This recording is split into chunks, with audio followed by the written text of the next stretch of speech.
Hello दोस्तों, तैयार हो जाइए साल की सबसे बड़ी और धमाकेदार फिल्म धुरंधर के एक्सप्लेनेशन के लिए। ये कहानी है एक अंडरकवर एजेंट की जो दुश्मनों के देश में घुसकर एक ऐसा मिशन पूरा करने निकला है जो पाकिस्तान के पूरे नक्शे को हिला सकता है। इसमें है गहरी साजिशें, खतरनाक राजनीति, गैंग वॉर का घमासान और हमारे हीरो धुरंधर का असली रूप। तो बिना किसी देरी के शुरू करते हैं ये जबरदस्त सफर। और हाँ, वीडियो को लाइक और चैनल को सब्सक्राइब करना ना भूले। कहानी का आगाज कुछ इस तरह से होता है। साल 1999 में कंधार एयरपोर्ट पर आतंकवादियों ने एक प्लेन हाईजैक कर लिया। उनकी मांग थी हमारे 3 आतंकवादी को छोड़ दो। भारत की तरफ से IBI डायरेक्टर अजय सान्याल और विदेश मंत्री देवव्रत कपूर ने सूझबूझ से सभी यात्रियों को सुरक्षित बचाया। लेकिन वापसी में कुछ आतंकवादी बड़ी शेखी बगाड़ते हुए बोले कि हिंदू डरपोक है, तुम हमारा कुछ नहीं बिगाड़ सकते। ये सुनकर अजय सान्याल को बहुत गुस्सा आया। उन्होंने इस खतरे और आने वाले कई खतरे के बारे में रॉ और विदेश मंत्री के सामने रखा, पर उनकी बात टाल दी गई। बात आई गई हो गई, लेकिन फिर एक बार 2001 में संसद पर हमला हुआ। हमलावर वही आतंकवादी था जो प्लेन में था। हमला होते ही उसने खुद को बम से उड़ा दिया। अजय पहले से जानते थे कि ऐसा कुछ होगा, पर इतनी जल्दी होगा ये नहीं पता था। इस हमले के बाद विदेश मंत्री को अक्ल आई। उन्होंने अजय की 2 साल पहले दी गई फाइलों को पढ़ा और एक प्लान को हरी झंडी दे दी। ऑपरेशन धुरंधर ये एक सीक्रेट प्लान था जिसका मकसद था दुश्मनों के घर में घुसकर उनके मंसूबों को, उनके इरादों को जड़ से खत्म करना। हमारा हीरो, जिसका असली नाम जसरीत सिंह है, जिसे भारत में फांसी की सजा मिली थी, अब अजय सान्याल के धुरंधर प्लान का हिस्सा बन चुका है। एक नई पहचान के साथ हमजा अली। हमजा पाकिस्तान पहुँचता है और एक ढाबे पर काम ढूंढता है, पर मना कर दिया जाता है। रात में कुछ बदमाश हमजा को पीटते हैं, पर वो ढाबे वाला, जो भारत का भी एक सीक्रेट एजेंट था, इशारे में हमजा को चुप रहने को कहता है। पुलिस आती है और बदमाश भाग जाते हैं। अगले दिन वो ढाबे वाला हमजा को काम पर रख लेता है। 1 साल बाद ढाबे वाला हमजा को बताता है कि ये इलाका 2 बड़े गिरोह के कब्जे में है, पठान और बलोच। बलोचों का सरगना है खूंखार रहमान डकैत। असल में रहमान बाबू डकैत का ही बेटा है। रहमान को जब पता चला कि वो बाबू डकैत की नाजायज औलाद है, तो उसने अपने ही माँ को मार दिया, जिससे उसका खौफ पूरे लियारी में फैल गया। आगे उन्हें पता चलता है कि बाबू डकैत, जो कि दूसरा बड़ा गैंगस्टर है, जिसके आदमी कल रहमान के बेटे को एक शादी में मारने वाले हैं, ये हमजा के लिए मौका था। वो रहमान के बेटे को बचाता है, पर बड़ा बेटा मारा जाता है। हमजा का प्लान शायद फेल हो जाता, पर हमजा ने चालाकी से घायल बेटे को अस्पताल पहुंचाया और ऐसे दिखाया कि बड़ा बेटा जिंदा है और उसे बचाने की उसने बहुत कोशिश की और खुद को रहमान के सामने हीरो साबित करता है। खुश होकर रहमान हमजा को इनाम देता है, पर हमजा पैसे लेने से मना कर देता है और कहता है, आपने बलोचों को पहचान दी है, मैं आपका कायल हूँ,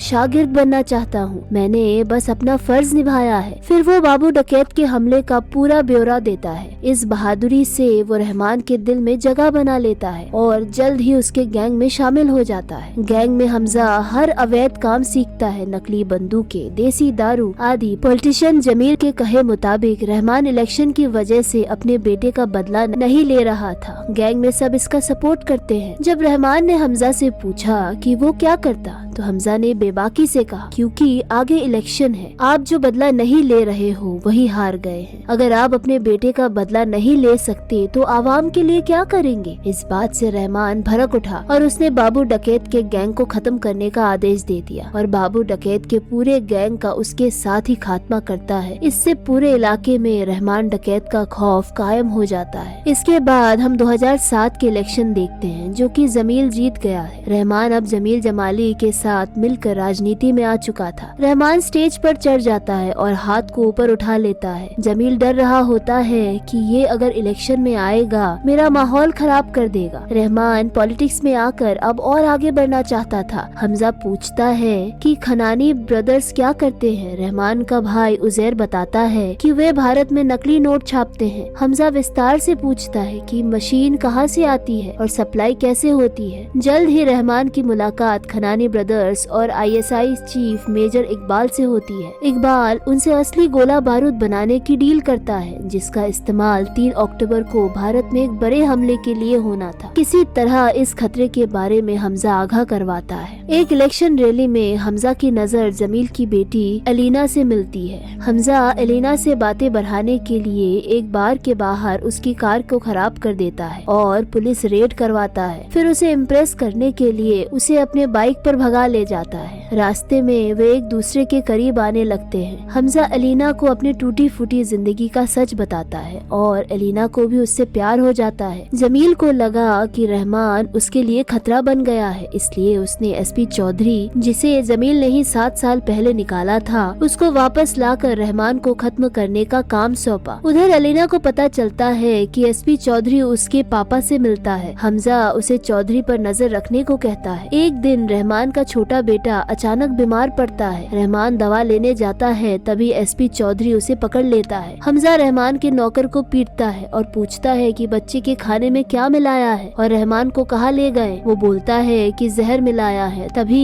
एलिना का कॉल आता है और हमजा को एक वीडियो भेजती है। वीडियो में ये था कि जमील SP चौधरी और अरशद पप्पू था। वो लोग रहमान को मारने की बात कर रहे थे। हमजा वो वीडियो देखता है। एलिना को बोलता है कि तुम मेरे घर जाओ, अपना फोन स्विच ऑफ कर दो और सारे दरवाजे बंद कर दो। हमजा तुरंत वो वीडियो जमील को भेजता है और धमकी देता है कि अगर 1 घंटे में रहमान नहीं छूटा तो वो वीडियो मीडिया को दे देगा और एलिना की जान भी उसके हाथ में है। जमील घबराकर चौधरी का सीक्रेट ऑफिस का पता हमजा को दे देता है। हमजा उस ऑफिस में पहुंचकर पुलिस वालों को पंखे से उल्टा लटकाता है और चौधरी को वीडियो कॉल करके धमकी देता है कि अगर रहमान नहीं मिला तो पूरे ऑफिस पुलिस वाले समेत जला देगा। डरकर चौधरी रहमान को छोड़ देता है। घर आकर रहमान पूछता है कि सीक्रेट पता कहाँ से मिला। हमजा बताता है कि जमील ने दिया। इधर एक दिन इकबाल के पास पहुंचकर रहमान देखता है कि टीवी पर 26/11 मुंबई हमले का सीधा प्रसारण चल रहा है और सारे लोग जश्न मना रहे होते हैं। इकबाल को 3 अक्टूबर वाले प्लान की भनक लग चुकी थी, इसलिए उन्होंने जल्दी हमला कर दिया। इस खौफनाक मंजर को देखकर हमजा अंदर से टूट जाता है। फिर हमजा एक चाल चलता है। वो एलिना के जरिए जमील को अपने घर बुलाता है। फिर हम देखते हैं कि रहमान को टिकट मिल चुका है, वो अब इलेक्शन में खड़ा होगा। SP चौधरी ये सारे टीवी में देखकर टीवी तोड़ देता है। हमजा से मिलने जब जमील आता है, वो जमील को समझाता है कि उसे किसी बाहरी पर नहीं बल्कि अपने खानदान के किसी आदमी पर भरोसा करना चाहिए। वो एलिना से प्यार करता है, यानी हमजा को अपना दामाद बना ले और बदले में रहमान को वो संभाल लेगा। जमील इशारा समझ जाता है और हमजा और एलिना की शादी करवा देता है। शादी के बाद पाकिस्तान के पंजाब में एक और बड़ा धमाका करने की प्लानिंग होती है। हमजा उजैर की डायरी उठाता है और देखता है कि उसमें लिखा हुआ है 9 तारीख को हम लोग खाली है, 9 तारीख को हम लोग पूरा डिलीवरी दे देंगे। फिर रात को देखते हैं कि हमजा डायरी में रहमान का नाम लिखता है। हमजा जानबूझकर डिलीवरी की तारीख 9 तारीख तय करता है और अपनी डायरी में रहमान का नाम लिखता है, यानी उस दिन ही वो कोई प्लानिंग करता है। 9 तारीख को रहमान अपनी गाड़ी में होता है, जिसे हमजा चला रहा होता है। हमजा चुपके से गाड़ी को जंगल की तरफ मोड़ देता है। शक होने पर रहमान हमला कर देता है। गाड़ी में रहमान के और भी लोग होते हैं। जबरदस्त हाथापाई होती है। गाड़ी सामने के पोस्ट पर टकराती है और हमजा घायल होकर भाग जाता है। ये सब एक प्लान था। SP चौधरी और जमील के साथ मिलकर हमजा ने ये जाल बुना था। चौधरी पुलिस फोर्स के साथ वहाँ पहुँचता है और रहमान पर गोलियां चलाता है। रहमान और उसके आदमियों में भीषण गोलीबारी होती है। आखिरकार हमजा घायल होकर भी पहुँचता है और जब रहमान और चौधरी दोनों की बंदूक की गोलियां खत्म हो जाती है, तब हमजा रहमान को जमीन पर गिरा देता है। SP चौधरी रहमान के गले में गोली मार देता है ताकि उसे मरने में कुछ वक्त लगे और हमजा तुरंत रहमान को अस्पताल ले जाने की एक्टिंग करता है और उसके भाई उजैर को बताता है कि SP चौधरी ने हमला किया था, जिससे उसका भाई हमजा को अपना और भाई का खास आदमी समझ गले लगा लेता है। लेकिन आखिरी सीन में हमें अतीत में ले जाया जाता है। भारत में एक जेल में हम एक कैदी को देखते हैं। वो और कोई नहीं जसरीत सिंह है, जिसे फांसी की सजा मिली थी। अजय सान्याल का ऑपरेशन धुरंधर यही था, जिसे अपनी जिंदगी में कोई उम्मीद न हो